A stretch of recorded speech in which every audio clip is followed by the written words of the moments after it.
Right. Well, we are here to talk about making successful funding applications and finding support to do that.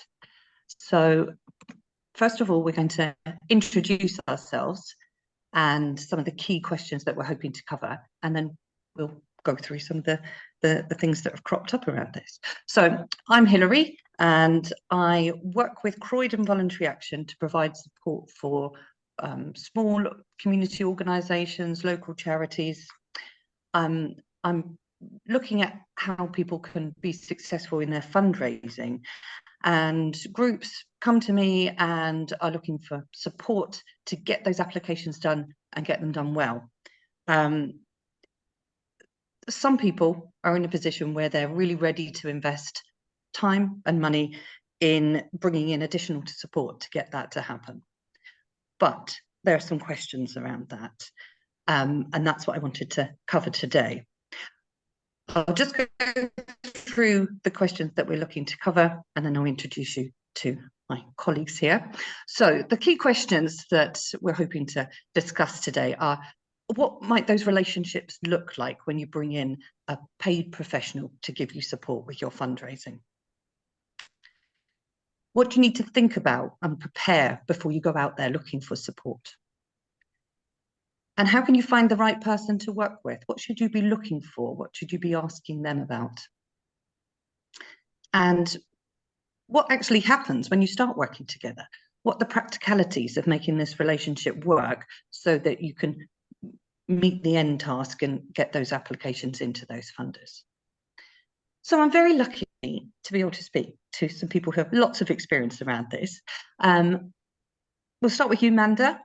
Can you just tell us a little bit about yourself and some of the ways that you work with different organisations? Yep, so my name is Manda Graham and I have a company called Creative Spark. And so I am what I've self-titled a funding mentor. I'm freelance, and I tend to work very much with creatives and arts companies who are looking for funding to support their arts projects. And that might include anything from a big festival to a venue or to an individual artist. I work with all sorts, but it tends to be focusing on Arts Council, Community Fund, or the Heritage Lottery Fund. And an example of somebody I've worked with recently is Shrewsbury Arts Trail. So I'm based in Worcestershire, and Shropshire is just down the road. And Shrewsbury Arts Trail came to me, and we put together a funding application, their first ever one for the Arts Council, and we were successful just a couple of weeks ago. And what that helped them to fund was some money to actually pay their team. They'd started the festival in during COVID times, or just post-COVID times, with some of the money from the council that they'd been given to regenerate. And then they've actually been wondering how they could continue. And so that's where the funding came in. So it pays their staff, it pays for some of the art trail and the artists who are involved, and also allows them to bring in some artwork from Switzerland by Dali, which is going to be the centerpiece of their festival. So they've been successful, so that's really good news. And so yeah, I work with them very much in a producer fundraiser kind of way. So I'm very much holding their hand right the way through from start to submit, and also making suggestions as a creative producer as well along the way. So hopefully that sort of explains how I work. Well, that sounds amazing. Yeah, really interesting mix of things that you brought into that project there as well. Brilliant, thank you. And we have Lucy as well, who works with organisations to support them as well. Hi, Lucy. Hi. Yeah, I'm also working as a part-time as a freelance fundraiser stroke bid writer for lots of different types of organisations. My background is predominantly arts and culture and heritage. However, I do work with some different types of organisations which are more sort of business oriented. So I cover quite a wide spectrum of types of organisation. And I'm currently working for a music hub in Herefordshire, which provides all the local music services through schools, and works with ensembles and orchestras, and also does a huge raft of music activities for disadvantaged groups, and works with the NHS. They've just set up an NHS choir and a veterans choir, So there's lots of exciting things happening there, and I work with them on a sort of ongoing retainer basis. And I also work with Worcester Theatres. They're doing a lot of community activities and projects related, including things like working with the local food bank to provide subsidised bursary youth theatre places for young people who are in very disadvantaged situations. And they're also doing a lot with the LGBTQ plus community and young mothers, youth theatre, all, you know, lots and lots of different arts related projects, but with very sort of social outcomes. So some really exciting things. So I do quite a lot of work with music organisations, I suppose. And that's sort of happened organically, but I do work with other groups.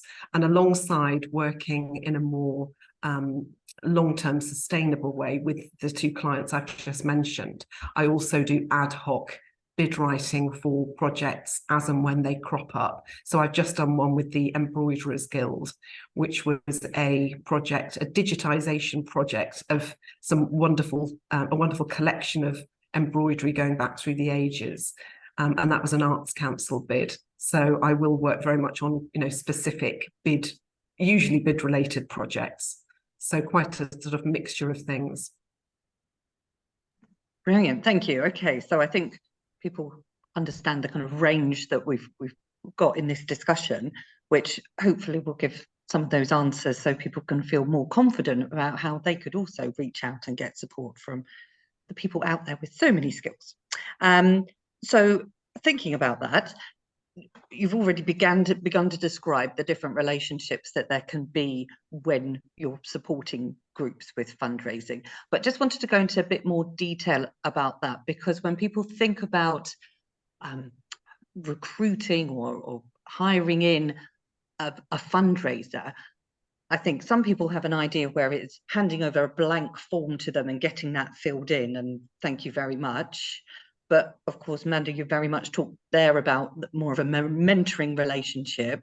And I'd really like people to be able to build their skills and build their capacity to take on fundraising themselves. So just thinking about how those different relationships might work. And let's just get down to the nub of it. We also need to know, how much does it cost for organisations to get people involved with their fundraising? What might we be looking at? I know that's a difficult question because it depends on the project, depends on the fund that you're applying to, but you know, just to give people some of those ballpark figures as to what you expect as professionals when you're working with organisations. Lucy, do you want to start us with that one? Yeah, in terms of a general overview, I mean, as I've sort of just touched upon really in my introduction, there are two ways that I would generally work with an organisation. One would be on almost a sort of retainer basis, if you like to call it that, which could be over a considerable period of time. I mean, one of my clients I've worked with for about 6 or 7 years now, and that's an ongoing fee. The fee will be a day rate, but it will be usually a monthly fee based on doing work over a substantial period of time. But it's you know, an ongoing working relationship that can ebb and flow depending on the needs of the organisation, what particular projects they're focusing on, what their requirements are at any given time. And the other way I would work would be a very specific, for example, a specific funding bid. So somebody would come to me and say, I want to put in an Arts Council bid for this amount. It's got to be in by blah, blah, blah, because, so I would have a very specific time frame, in which case the way I would approach it is that I would agree with the client a specific number of anticipated days for that particular bid to be formed and submitted. So it'd be the whole process based on where the client was in that particular sort of product cycle of providing the information that was needed, how up to speed they were with everything, so that sort of, to use a horrible cliche, but a sort of oven-ready project that was given to me with everything there, and then I just literally had to make that fit the specific grant that we were aiming for. But if there was more work to be done around it, obviously it may take more time, but that would be a sort of judgment call based around a very individual project and its requirements. So I would say that it's a very flexible sort of approach, and I would look at each individual client and each individual requirement in whatever way was most appropriate to that particular need, and and give a quote accordingly. And I'm saying the normal, I mean, the sort of an average day rate for a professional fundraiser would be probably £300 a day, 250 possibly, but 300 would be a good kind of average ballpark to start from. And that could go up depending on the needs and the different specialities that were required within those with that contract, could go up to 600. So it's quite a broad park here, but I would say 300 is a good starting point. Sorry, just to cut in, yeah. It sounds like both with the daily cost, but also the amount of time needed and what might change from the starting point to how it actually develops as a project and as a bid. A lot of communication is clearly required here. Yes, absolutely. I think that would be, if someone said to me, what is the one basic, most important factor in a successful funding relationship, it would be exactly that. Because for me, it's about building a partnership. You have to work in partnership with the organisation that needs the money and is providing the project. And it's got to be, a really close working environment. Because the fundraiser steps into a world often that they don't know. They may know about that particular area, but they won't know the specific organisation.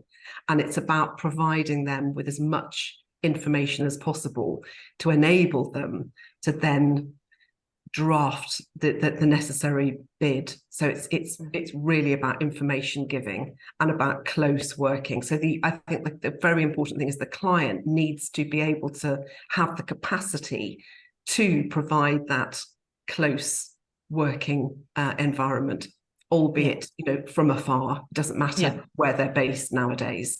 But I think regular meetings, or at least regular communication of some sort, is crucial, obviously, especially if there's a very tight deadline, which quite often there is. Yeah, so even though it's getting support for this application, it can't be just handing it over to someone. There still has to be a lot of input from the project involved. Now, I know there's going to be organisations thinking, well, how do we get that money to invest in the time, in somebody's time? Can't we pay on a commission basis? Can't we pay on a success basis? But I think you're going to say to me that's not the way you would operate and not the advice that you would give to organisations. No, I think you'll find that if you want to contract a fundraising or grant writing specialist of any kind, they will be working as a professional. This is their living, and it's very rare to find a professional who would operate on a commission only basis. You sort of no fee basis. It would be a very difficult way to work if it was your living. So I wouldn't recommend it. Okay, thank you. So leading on from that, there are lots of people out there that call themselves charity fundraisers.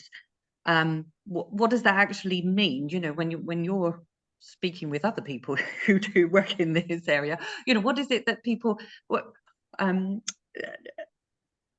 what is it that allows people to call themselves a fundraiser? How do you find a good one? How do you know someone's going to be able to work with you successfully? Any tips on that, Manda? So, I mean, you're quite right. Anybody can call themselves a fundraiser. There are qualifications, but not all fundraisers have got them. In fact, I don't think there's the Institute of Fundraisers who do a very extensive course. And so there are some, I suppose, qualified fundraisers out there. And they do have a list of fundraisers you can go to. I think Lucy and I are both outside of that camp.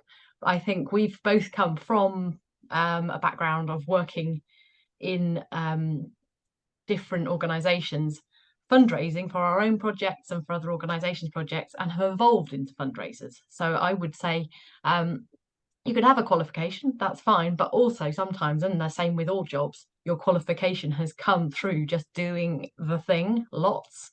And so in terms of finding a good fundraiser, my advice would be, I mean, you could go and have a look at the Institute of Fundraisers list, and I think we'll probably include that on the notes of this film so that you can go and have a look at that. I'm not saying that's not a good way, certainly is. I would always say ask your colleagues, ask friends who are working in the sector that you work in, and it might be they don't live in the same geographic area as you, but you think, oh, I know that they've done some fundraising. Who have they used? They will know whether that person has been really great to work with. It's the same as asking for a reference, isn't it, really? There's also a really good Facebook page which has got a lot of fundraisers on it, and they say that you can put your post onto that site, and there are fundraisers on there. I mean, also, Lucy and I are more than happy if you just want to chat with someone and say, I'm looking for funding from, I'm not sure where. I mean, you may be right at the start of the process and just have questions. Actually, I think anybody who's a small business owner is quite generous in helping you to understand the field that they work in. And as fundraisers, I suppose we're in that sort of place. I'm more than happy just to have a chat, really. I mean, I very much work with arts people, so that's my first question: is that what you do? Lucy is much broader than that, so I would say if you're an arts person, I love chatting, and I love just to say, actually, I'm not the person, but perhaps Lucy or somebody else I know might be able to help you, and then signposting you to the right place. So already you're in a better place.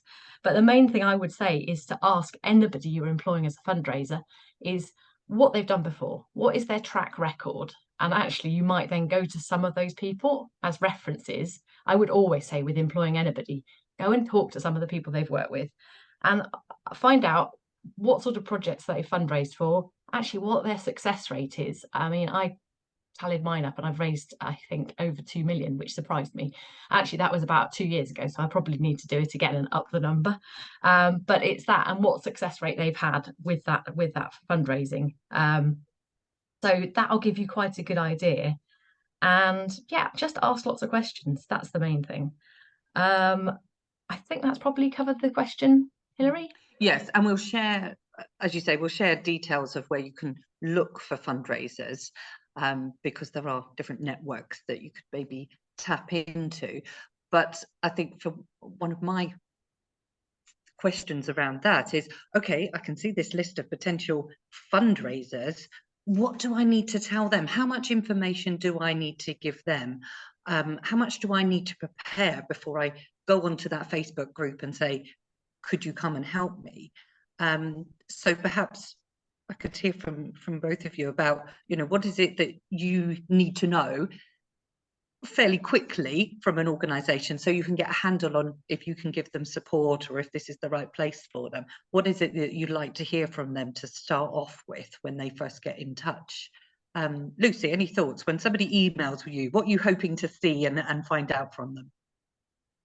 Well, the first thing I would do is obviously, arrange an in-depth chat, and I would want to know what the objectives of their project or their plan was. What kind of funding did they have in place currently? What kind of, if they have an idea already of the sort of sources of funding they might want to go for to support the project. And if they don't know, or if they're sort of further up the food chain and they want to know about sources, that's obviously something I can offer. I could go out and do funding searches for them, come back with prospective funders that fitted the bill. And I'd need to know time frame. Is it really urgent? Do they need money in 3 months' time? Or are they happy? Are they planning ahead for something, a bigger project that maybe is going to actually take place, or they want it to take place within the next year? It really depends on them. It's a very flexible approach depending on what their needs are. So I would just want to know all these things, and then I would ask them for background information about their organisation, how it all works, business plan if they've got one, annual accounts, which obviously I could pick up from the Charities Commission site if they're a charity. So I have different ways of sourcing, you know, quite basic information, but really crucial. And I would just ask them to sort of pile information onto me that I would then have a really good deep dive through to try and pull together a picture of what they want. So that's what I would ask for is quite broad and really depends on them as to what they have available. I mean, very small organisations probably aren't going to have business plans necessarily.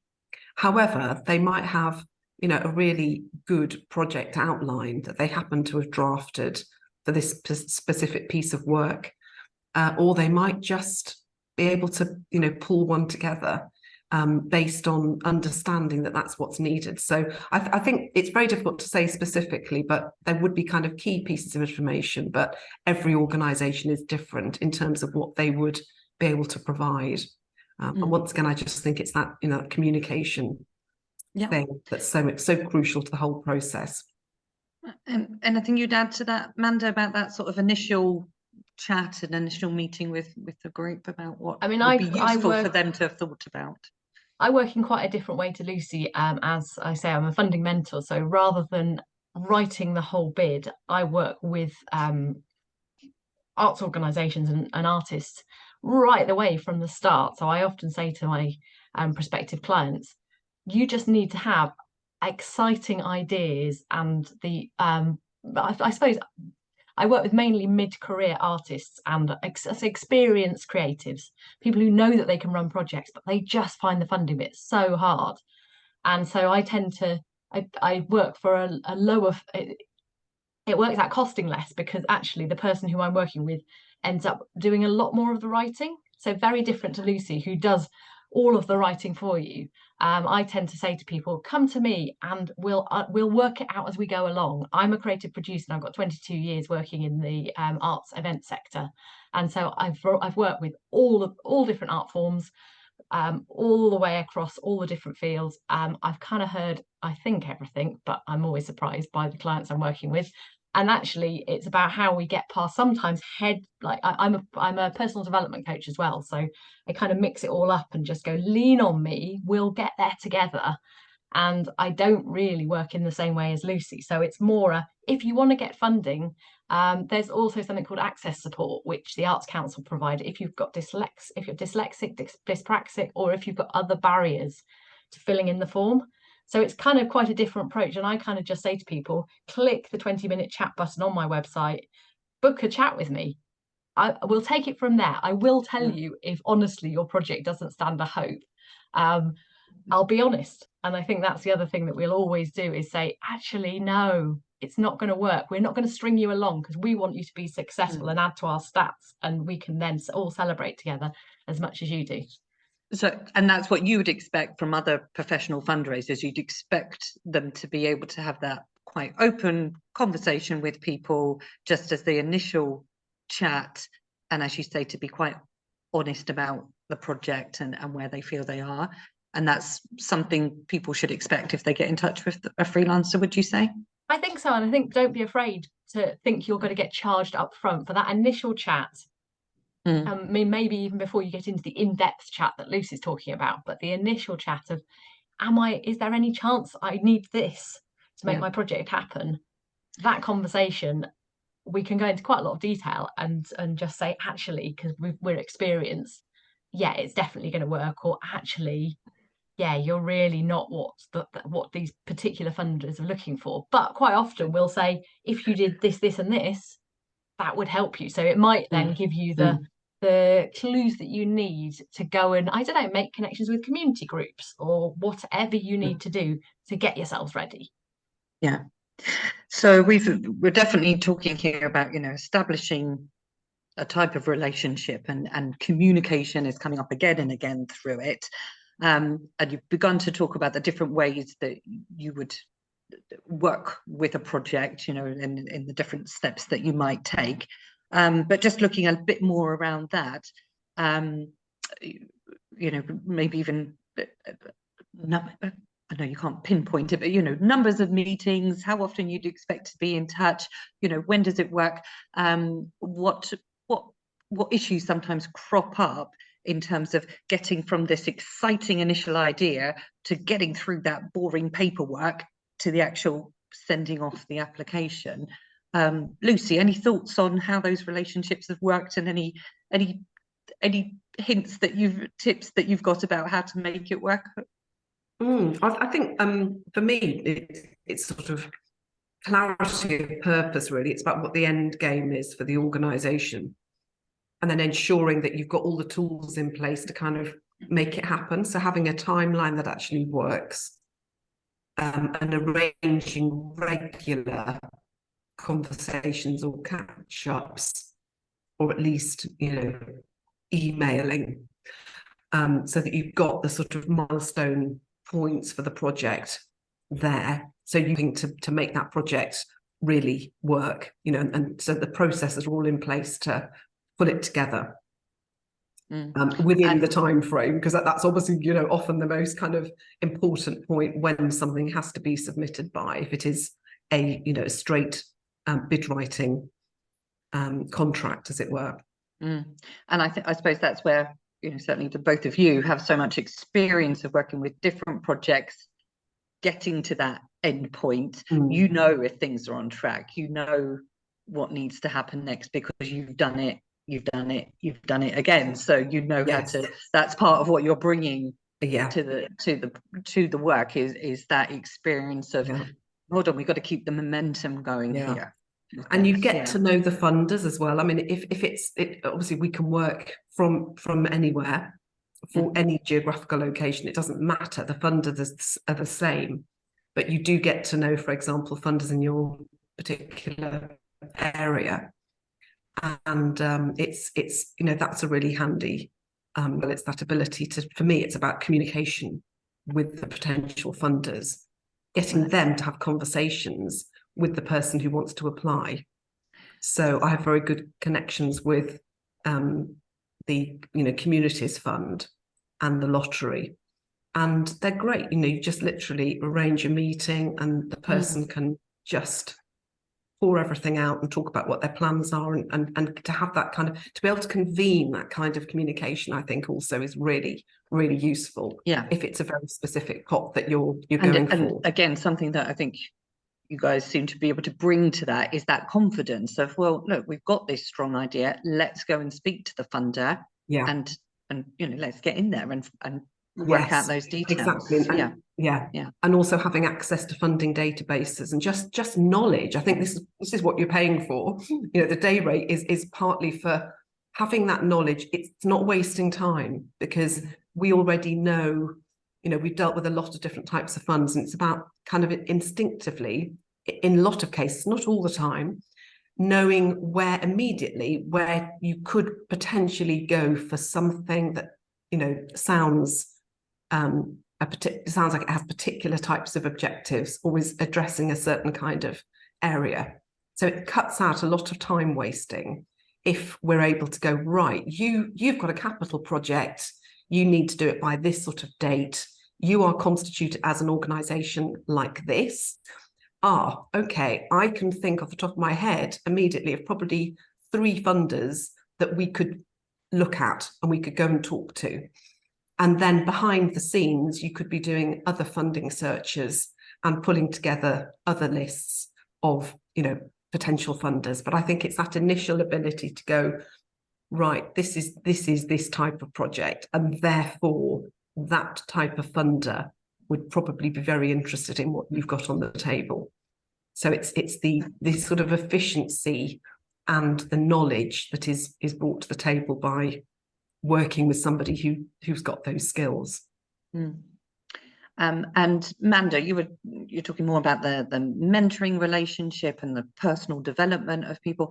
How does that work for you when you're sort of supporting and encouraging people to perhaps develop their own skills in some of these areas?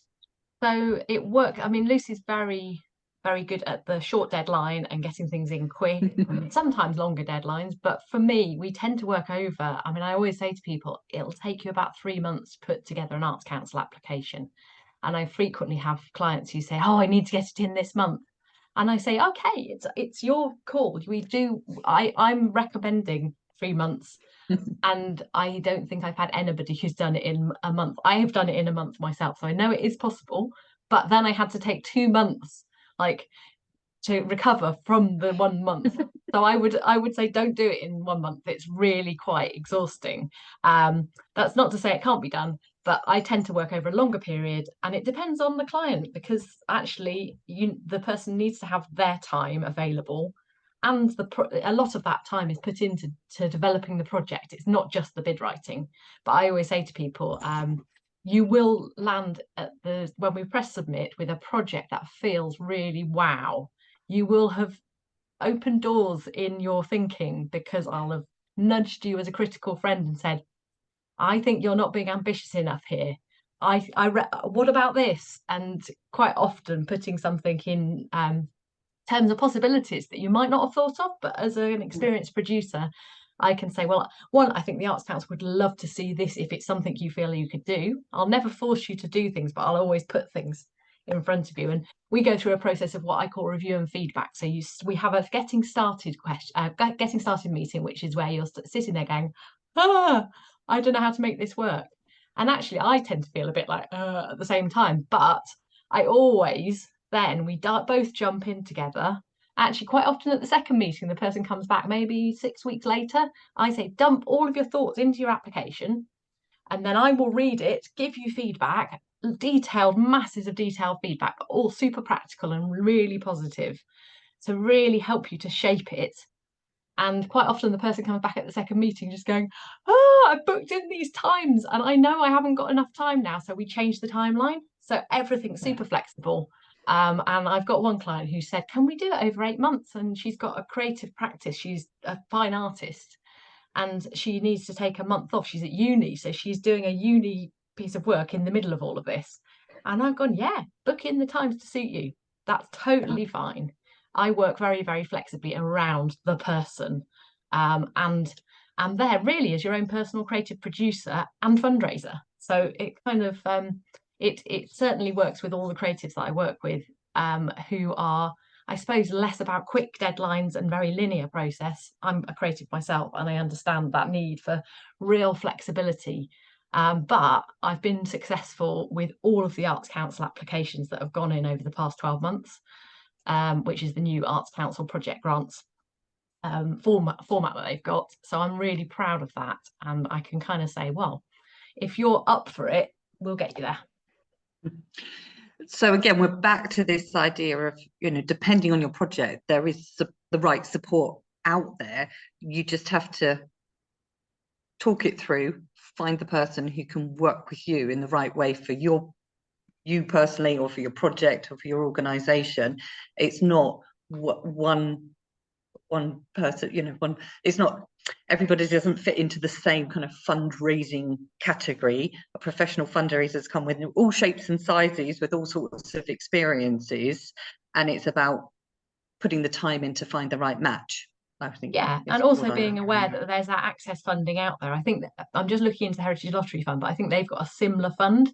If you do have access needs, the Arts Council and the Heritage, certainly the lottery, are very keen that even though you have barriers to the funding process, they have got ways of people being able to buy the support from a fundraiser that actually you might not be able to afford otherwise. So if you feel that's a barrier, have a chat with somebody who knows about fundraising, and actually there may be ways around the money barrier as well. Well, that is obviously a very interesting point, because I'm sure there's plenty of people thinking this all sounds wonderful and I'd love to have this kind of support and I'd love to have these kind of conversations, but how do we even get started with that from a money point of view? But as you say, there are some funds out there to help that process, and it's just a case of, so don't let that stop you having the ideas. There may be ways to do it. Equally, we've talked a bit about what the costs might look like in terms of that day rate, and sort of beginning to think about, well, how much money would we need to invest in this? If an organisation, if they've decided, yes, okay, we really feel that we've got, you know, something that can really do well for us and the community, but we need support to do it, we're happy to invest some money and our time in it. What do you suggest they do next? What's the next step? If you were them and you'd finished watching this, what do you do then? Lucy, what would you get them to do first if they're feeling really positive after having watched us do our chat? What would you like them to do next? Excuse me, I've got a cold. I would do exactly what Amanda's just recommended, which really is to do a bit of research into who is best sort of positioned to help you do what you want to do. So perhaps do a bit of research into your local funders, fundraisers, and then, you know, if necessary, take it further. It doesn't, I mean, as we said, geographically, it doesn't really matter where people are based anymore, but it's taking the right steps to try and find and try and match up with somebody, or, you know, several different people that you might have separate conversations with, to find out who, you know, who's the best fit for what you want to do, and can obviously fulfill your needs, and make your project successful. Yeah. So that's Sorry, Manda, anything you wanted to add to that? I suppose a couple of things if you're going for Arts Council funding, because that's what I really specialise in. The Arts Council have got 2 quizzes on their website, one for project grant applicants and one for developer your creative practice applicants. So you can hop onto their website, do the quick quizzes, and it'll give you an idea of whether you meet their criteria. So that's always a good thing to do. I've also got a couple of free checklists if you sign up to my newsletter, and you can download those, and that gives you Arts Council's, well, all funding criteria, particularly the lottery funded ones, are ridiculously massive, like 80 pages. So I've kind of squished it down to 2 pages, which is a bit more manageable. So that's also available on my website if that's useful, completely free of charge. So get in touch with people. I think that's what we've said throughout this conversation is just, even if it feels a bit like, make the first step by just chatting with somebody that knows a bit more about you than that about the fundraising thing. And actually you'll come out of it with a little bit more information than you had when you went in. You might not have all the answers, but all of this is just like baby steps. Or if you're big, if you're a larger organization, or I mean, you're just an experienced artist and you're ready to go, you might well just be able to jump in straight away and get yourself some funding to make your amazing project happen.